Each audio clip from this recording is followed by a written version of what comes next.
Hey everybody, I'm out here in beautiful La Quinta today. We're installing landscape lighting for a property that's on a golf course. It looks beautiful today because it's just rained and it all cleared up and it's sunny now. So this particular client, he wanted to make sure we weren't going to tear up the grass because we have to run a lot of wire through the grass to get to each planter for the lighting. So I want to show you a way you can do that without destroying the grass.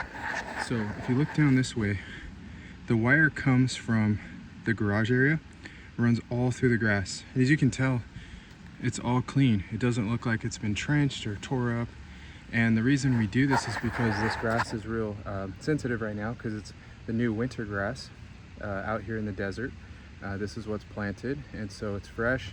We don't want to tear it all up with a trencher or anything like that. So there's a way we do it, and you can do it too, to keep your grass looking pretty good. So I'm gonna go ahead and show you how I do that, and I'll show you the results of that. Here's what we do. Here's our wire.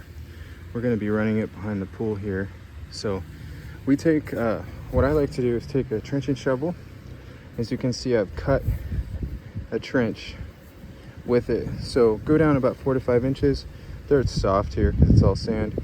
And then what you can do is take the shovel like this, you push it forward, and then you can actually, with your hand, you can push that wire deep in there, about 4 to 5 inches, like that. So